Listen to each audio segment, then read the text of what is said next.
বাজার থেকে কিনে আনা মাছগুলো ভালো করে পরিষ্কার করে রাখা হলো। এরপর এর মধ্যে লবণ ও হলুদ দিয়ে ভালো করে মিশানো হলো। এরপর মিশিয়ে কড়াইতে তেল দিলাম, মাছগুলোকে ভেজে নেব। একে একে মাছগুলোকে দিয়ে দিলাম।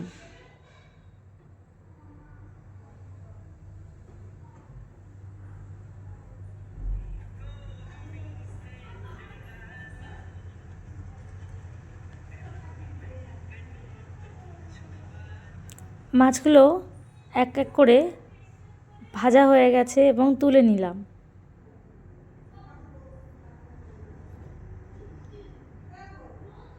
এরপর অন্য একটি কড়াই নিয়ে সেই কড়াইয়ের মধ্যে যে সরঞ্জামগুলো জোগাড় করেছি রান্নার জন্য সেগুলো একে একে দিয়ে দেব।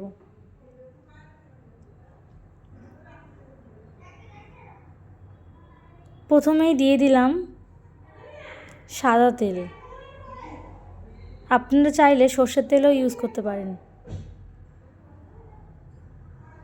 এরপর দিয়ে দিলাম আগে থেকে কেটে রাখা পেঁয়াজ কুচি ও লঙ্কা কুচি। এরপর দিয়ে দিলাম আদা বাটা, সাথে রসুন বাটা। এরপর লবণ, একটু হলুদ গুঁড়ো, লঙ্কার গুঁড়ো একে একে দিয়ে নিলাম। এরপর দিলাম মরিচ গুঁড়ো, জিরে গুঁড়ো, সবটা ভালো করে মিশিয়ে নেব। এরপর দিয়ে দিলাম আগে থেকে কেটে রাখা আলু আর টমেটো। ভালো করে মিশিয়ে অল্প জল দিয়ে একটু কষিয়ে নেব। কষিয়ে নেওয়া হয়ে গেছে, দেখতে পাচ্ছেন যে তেলগুলো ছেড়ে এসছে। এরপর জল দিয়ে ভালো করে ঢেকে রাখবো।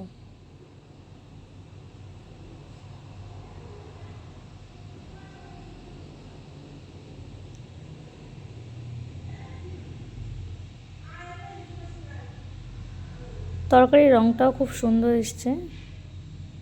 এরপর এটাকে ঢাকা দিয়ে কিছুক্ষণ রেখে দেব।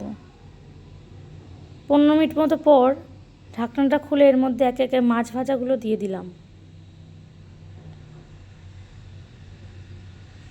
খুব সুন্দর একটা গন্ধ আসছে এখান থেকে।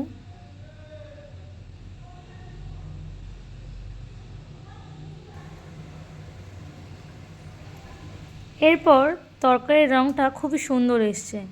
একটু নেড়ে চেড়ে ঠিক করে রাখলাম।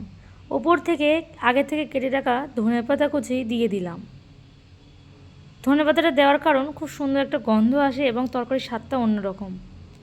শেষে দেখুন তরকারির রঙটা খুবই সুন্দর এসছে এবং এটাই আলাদা গামলায় তরকারিগুলো তুলে দেওয়া হলো।